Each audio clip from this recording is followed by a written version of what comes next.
La confrérie des Louves de Florence Rhodes aux éditions du Caïman. Mercredi, minuit 2. À minuit, Abel but un expresso à la fenêtre de son bureau. L'eau de la Seine, si romantique pour les touristes qui la sillonnaient en bateau-mouche, était sombre comme le fond d'une bétonnière. Il attrapa son duffel-coat, sortit et longea les quais. Au début de la rue Guénégaud, il entra dans un café, frôla le baby-foot et s'accouda au comptoir rose et noir en simili-marbre. 20 minutes plus tard, il contemplait toujours le verre de gin qu'il avait commandé sans y toucher. « Ben alors, tu bois en Suisse ? T'es pas en voiture au moins. Qui boit la gnôle, casse la bagnole. » La voix de Delatraz l'extirpa de ses pensées. Le Savoyard commanda une bière à la patronne et se tourna vers son chef de groupe. Les yeux d'Abel, pris de court, exprimaient le désarroi d'un enfant égaré dans une ville inconnue. Il but une gorgée de gin et replaça le verre au centre du sous-boc. « Je ne t'ai jamais posé la question, Thibault. Tu as des frères et sœurs ? » ?»« Une sœur et 2 frères. Vous vous entendez bien ? » ?»« Aujourd'hui, oui. Mais dans le temps, on n'arrêtait pas de se disputer. » »« Et toi ? » ?»« On était 3. Mais ma sœur a été assassinée avec mes parents, à 2 jours de son 4e anniversaire. » Delatraz recracha une gorgée de bière sur le comptoir et se retourna vers Hamelin. Abel se lissait la barbe, le regard en exil. Il ne parlait jamais de sa famille et se montrait évasif quand on abordait le sujet. Une fois, il avait mentionné un frère qui vivait dans le Yukon. On supposait qu'il avait coupé les ponts avec ses parents. Sans être trop sûr que ce soit une bonne idée, Thibault lui demanda : « Qu'est-ce qui s'est passé ? » ?»« Marcus Keller les a tués. » Le Savoyard n'avait pas reconnu la voix de son supérieur. C'était le timbre d'un vieillard, le son d'un froissement de parchemin. C'était un soir de mai. Il venait de passer 2 jours chez un ami d'enfance de son père qui habitait avec sa famille une grande maison près de Genève. Il s'était réjoui de cette expédition décidée à la dernière minute qui lui permettait d'échapper à une séance chez le pédopsychiatre. Les souvenirs qu'il conservait du séjour étaient assez flous. Il n'avait que 6 ans. Il se rappelait les filles du couple, 2 adolescentes blondes de l'âge de son frère aîné Gaël. Elle n'en avait d'ailleurs eu que pour l'aîné. Il avait passé le plus clair de son temps à jouer aux 1000 bornes avec sa petite sœur Zoé. Quand elle lui imposait une carte d'obstacle, que ce soit une crevaison ou une panne d'essence, elle battait des mains et éclatait de rire. Même ses yeux clairs se marraient. Son rire le ravissait. Il faisait mine d'être ennuyé par cette pénalité, tapait des pieds, jurait qu'il aurait sa revanche, à la plus grande joie de la petite. En son fort intérieur, il jubilait. Le soir du départ, leur hôte avait proposé de les héberger une nuit de plus, afin qu'ils reprennent la route tôt le lendemain matin, frais et dispos. Hubert Hamelin avait décliné. Il aimait conduire de nuit. Ils étaient partis vers 22 heures pour éviter les bouchons à l'entrée de la capitale. « Tu es déjà allé à Mâcon ? » demanda Hamelin. « Oui, 1 ou 2 fois. Dans ce cas, tu as dû emprunter la nationale 79, l'une des routes les plus meurtrières de France. Elle fait presque 180 kilomètres. 15 000 véhicules, dont 8 000 camions y passent chaque année. L'État la transforme un peu en 2 fois 2 voies, dotée d'un séparateur médian, mais, faute de moyens, les travaux n'avancent pas très vite. Pourquoi tu me racontes tout ça ? Parce que c'est là que ma famille s'est fait assassiner. Et crois-moi, je n'utilise pas le mot à la légère. Tu vois, c'est peut-être une route dangereuse, mais dans leur cas, il n'y avait pas de fatalité. » Avant de mettre le contact, Hubert s'était retourné et leur avait souri. C'était un rituel. Il ne se contentait pas d'un coup d'œil dans le rétroviseur. Parfois aussi, il faisait une plaisanterie ou, d'une main pacificatrice, il apaisait une querelle. Sa mère levait alors les yeux au ciel et lui disait que quand il aurait fini de compter les enfants, il pourrait enfin se mettre en route. L'indulgence du ton n'échappait à personne. Hubert braquait son sourire vers elle, faisait tourner sur lui-même le sapin de carton au parfum d'agrumes et mettait le contact. Ce soir-là, à peine montée en voiture, Zoé s'était endormie entre ses 2 frères. Abel n'avait pas tardé à suivre son exemple. Il dort profondément quand son front percute l'appui-tête avant gauche de la Honda. Une douleur aiguë vient de parcourir le chemin qui va de ses reins à son cou. Il ouvre les yeux dans un cataclysme de tôle et de verre. Le bas de son visage est une brûlure à vif. Un morceau de pare-brise de 5 centimètres a élu domicile dans son menton. Mais ça, il ne le saura que plus tard. À l'autre bout de la banquette arrière, Gaël relève la tête, les mains sur les tempes. Affolé, Abel cherche des yeux sa sœur. Il se penche vers l'avant, au prix d'une violente douleur dans le dos. Le corps à l'horizontale, Zoé a les mains et les épaules plaquées contre le pare-brise. Sa tête se trouve de l'autre côté de la paroi de verre qui est recouverte de sang. Elle flotte dans les airs, le visage comme passé à travers un rideau de velours rouge. Il se détourne pour vomir. Elle a mis au moins 20 minutes à mourir. Les ceintures de sécurité à l'arrière n'ont été obligatoires en France qu'à partir de 1990. Tu vois, je pense que c'est une mesure utile. 20 minutes. Une petite fille de 4 ans. Il secoua la tête pour la purger des images insoutenables qui revenaient le tourmenter dès qu'il baissait sa garde. Mon père a eu plus de chance. Il a été tué sur le coup. Ta mère ? Dans l'ambulance. Delatraz se tourna à nouveau vers Abel. Il n'avait plus seulement la voix d'un vieillard, il en avait aussi l'allure, tassé sur son tabouret et agrippé au bar. Après ça, on a été placés dans une famille, Gaël et moi. J'ai des gens corrects, ni pires, ni meilleurs que d'autres. Mais bon, disons que la greffe n'a pas pris. Le Savoyard but sa bière d'un trait. Tu vas trouver ça bobet, ce que je vais te dire. Mais heureusement que tu l'avais, ton frère, et que lui t'avait. Tu sais, on a tous des recettes différentes pour gérer la souffrance. Gaël a choisi de prendre ses distances. Même par rapport à toi ? Surtout par rapport à moi. Parfois, il me regardait d'un drôle d'air pendant de longues minutes. Je crois que ma seule vue lui rappelait la mort de nos parents, et de Zoé. Il avait atteint sa majorité depuis 5 minutes qu'il s'enrôlait déjà dans la marine. Après, on s'est perdu de vue. Sa compagne m'a contacté il y a 5 ans. Elle m'envoie de ses nouvelles. Une carte de vœux à Noël. Un mail pour les occasions. C'est comme ça que j'ai appris la naissance de mon neveu. Il est toujours dans l'armée ? Non, il l'a quitté en 2010. Il bosse dans une centrale électrique au nord du Canada. Hamelin but une gorgée de gin. De temps à autre, je lance une bouteille à la mer. Je laisse un message sur le répondeur de son portable. Il ne me rappelle jamais. Au début, je crois que c'était juste une façon de lui dire que j'existais et qu'il ne pouvait pas me rayer de sa vie. Au fil des ans, c'est devenu un besoin. Je lui téléphone plusieurs fois par mois. Je livre à sa messagerie des bribes de ma vie, un peu comme des billets d'humeur. La semaine dernière, je l'ai appelé pour lui dire que mon train avait un quart d'heure de retard, que je buvais un café au buffet de la gare. C'est mon Twitter à moi, j'imagine. Je n'ai aucun moyen de savoir s'il écoute mes messages ou s'il les efface dès qu'il reconnaît ma voix ou mon numéro d'appelant. J'ai besoin de le faire. C'est tout. Sa voix se brisa. Et pour en revenir à l'accident, demanda Delatraz. Qu'est-il arrivé à l'autre chauffeur ?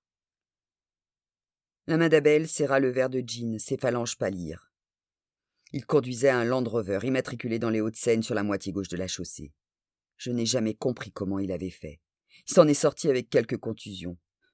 Il faut dire que, dans la chaîne alimentaire des véhicules automobiles, son tank était mieux placé que notre Honda familiale.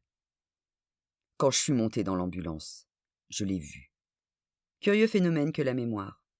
Les images qu'il conservait d'après l'accident étaient muettes, floues, ralenties, assorties de traînées de vitesse comme la photo d'un circuit de Formule 1, prise avec une ouverture lente. Mais la vision qu'il avait eue de Keller au moment où les pompiers emportaient Abel sur un brancard, elle, était d'une netteté parfaite. Un gros type, dans un blouson de cuir, avec un catogan. Il titubait, nom de Dieu, tellement il était imbibé. Il a été inquiété ? Non, monsieur. Mon frère m'a expliqué que l'enquête avait conduit à un non-lieu, que le test d'alcoolémie n'avait rien donné. Je ne comprenais pas. Tu as fini par avoir une explication ? Oui, l'année de mes 17 ans, chez le coiffeur. Sur un présentoir, il y avait des revues People. Mon regard est tombé sur une photo de la garden party de l'Élysée. Je l'aurais reconnu entre mille.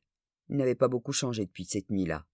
Toujours un gros bide, toujours un catogan. Attends, l'Élysée. Tu veux dire, c'est quelle heure-là ? Si par là tu entends la belle famille du président de l'époque, oui, c'est bien ceux auxquels je fais référence. J'ai voulu mener mon enquête, mais à 17 ans, sans accréditation particulière, tu ne vas pas très loin.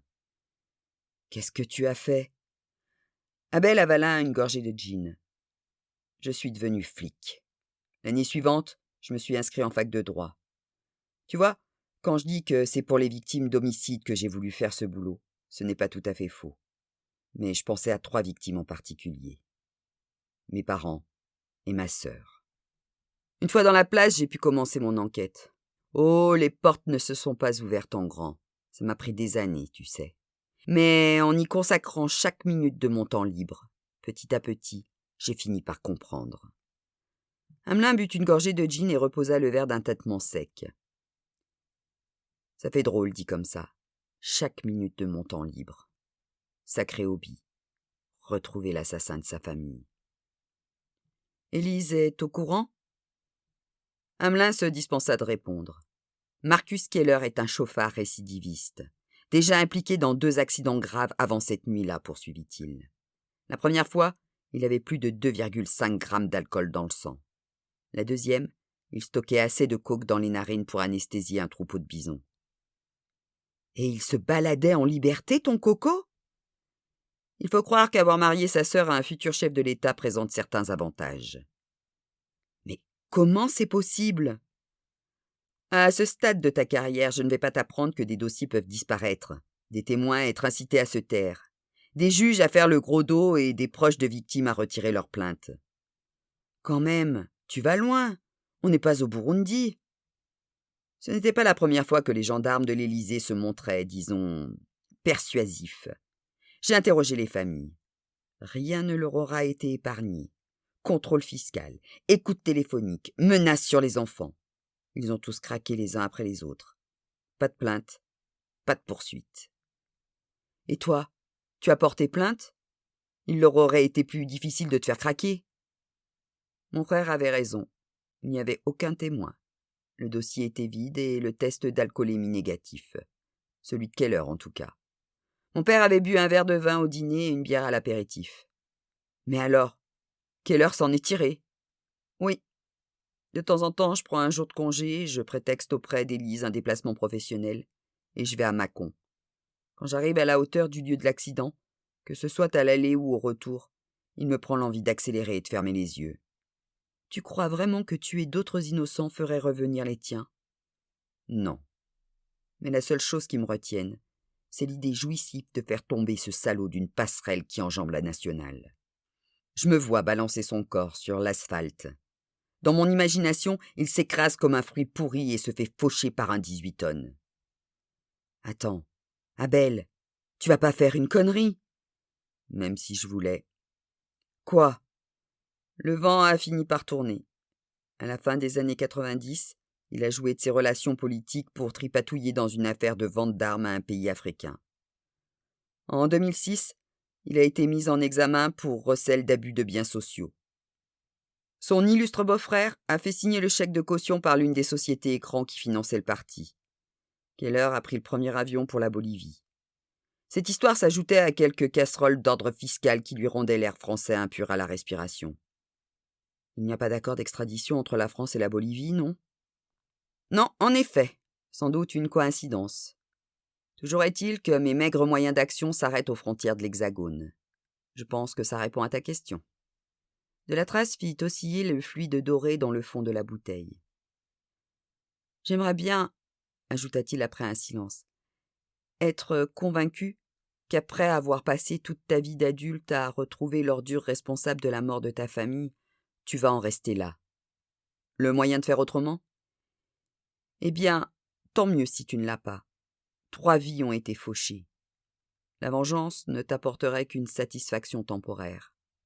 Au bout de 2 jours, 2 mois ou 2 ans, tu réaliserais que leur rendre justice était très différent de leur redonner vie et que tu as sacrifié la tienne pour rien. Tu as raison. De la Trace secoua la tête. Hamelin n'avait pas même cherché à simuler ne serait-ce qu'un peu de conviction. Tu ne vas pas le croire, mais un soir, je suis tombé sur lui par hasard, dans un café près du Trocadéro. C'était en 97. J'attendais Élise. Il n'était pas loin de minuit. La radio diffusait un standard de Sinatra et le barman se découvrait une vocation de crooner. J'étais le dernier client, le bar allait fermer.